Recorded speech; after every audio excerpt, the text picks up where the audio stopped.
The other week, I was sitting on my couch with my computer, writing about, in short, living life to the fullest. A couple hours in, it started raining, so I looked outside, as one does despite having seen the rain thousands of times already, and I happened to peek into my neighbor's window, in the most non-creepy way possible, I promise.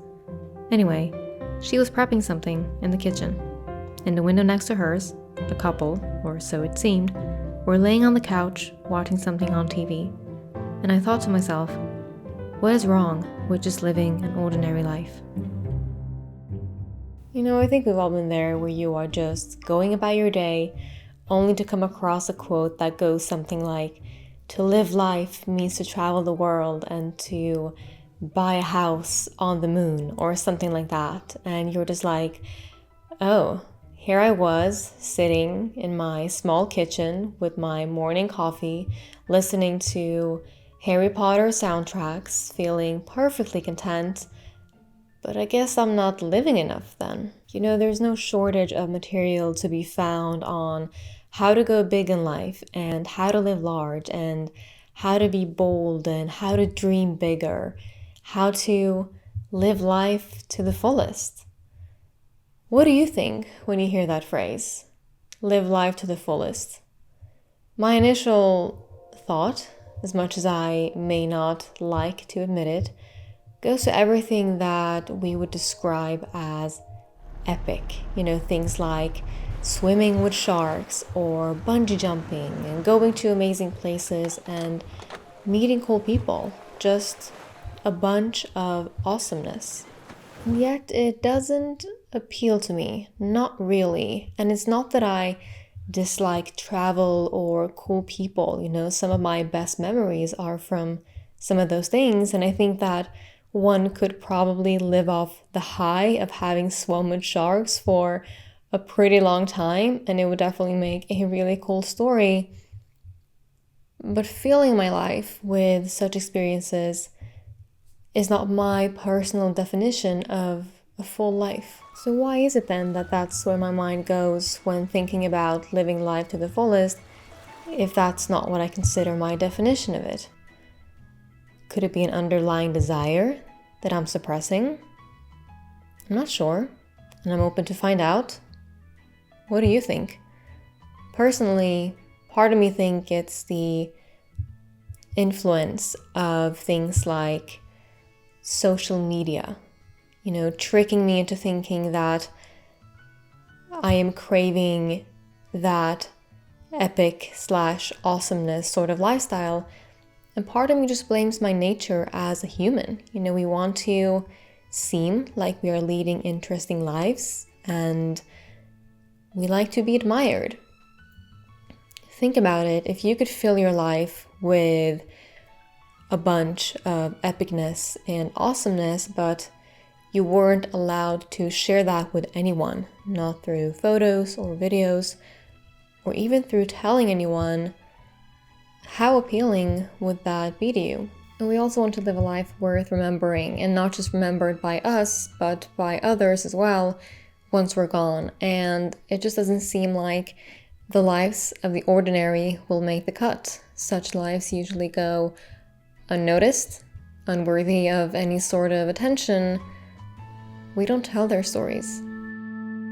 So at this point, I should probably clarify what I mean and what I don't mean by ordinary life. So I don't mean not having dreams or passions. I don't mean not challenging yourself or not stepping out of your comfort zone. So what do I mean then? There's this quote that I think puts it both interestingly and beautifully, so I'll read it to you. Do not ask your children to strive for extraordinary lives. Such striving may seem admirable, but it is the way of foolishness. Help them instead to find the wonder and the marvel of an ordinary life. Show them the joy of tasting tomatoes, apples, and pears. Show them how to cry when pets and people die. Show them the infinite pleasure in the touch of a hand and make the ordinary come alive for them. The extraordinary will take care of itself. In my opinion, the ordinary is interesting if we choose to see it that way. and we shouldn't let a quote or post trick us into thinking otherwise.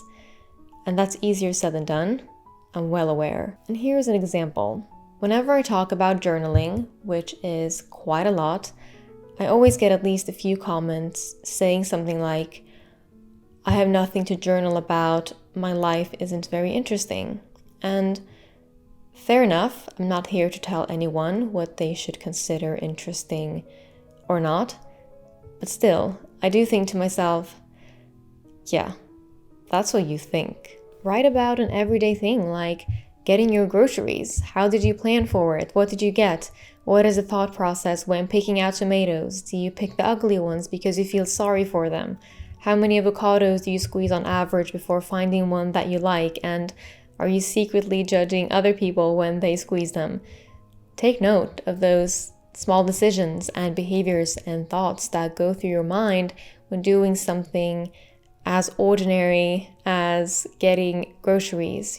Don't underestimate the fascination that lies in the most mundane of human experiences and capture it. I don't think that it's always just the activity in itself. It's also how we interact and think of it. Thinking about this has made me wonder if all of this, the constantly chasing something culture is the reason that we sometimes fail to see joy in some of the most basic and important things that us as humans have, such as our relationships. And now, look, I'm sure there are plenty of other reasons for why there is a 50% divorce rate in this country. I'm not an expert in that area, but I can't help but wonder if we're so busy dreaming and chasing the bigger and better and cooler things in life that we forget to nurture what's in front of us, like not watering your plants at home because you are too busy dreaming about palm trees. And yet we have the audacity to ask ourselves why our plant is looking so pale, and then we act surprised when it dies. As some of you know for sure, my favorite book to this day is Stoner, which is one of the most uneventful books that I've read. It's about a man who lives a very modest and ordinary life, and yet I find him and his life to be extraordinarily interesting. And now obviously it's probably not just a storyline. I mean, the writing is excellent. I'm sure that the author, John Williams, could have written about anything and it would have been interesting. And by the way, it makes me so happy when you guys send me photos of you reading Stoner, because I've talked about it so much. And yeah, it just makes me happy. And if you haven't read it, I will leave a link for it in the description box if you want to check it out. And now I want to be clear that the purpose of this video is in no way to dismiss anyone who chooses a fast-paced life or who dreams of epicness. I find just as much admiration in that as I do in those who desire a slower life with more ordinariness. I just want those who choose the latter to be able to enjoy the life of their choice without feeling guilt or feeling like less or feeling like not good enough because they feel like they're not living up to the social media standard of what it means to live life to the fullest. And yeah, that's all, really. So anyway, I'm gonna go and put on that boring ass Harry Potter soundtrack now and water my boring ass plants and have an ordinary ass cup of coffee, and then I'm actually going on a pretty epic walk. So thank you for watching this ordinary video until the end, and as always, I'll see you in the comment section, which I know is going to be filled with a lot of awesomeness because you guys are awesome.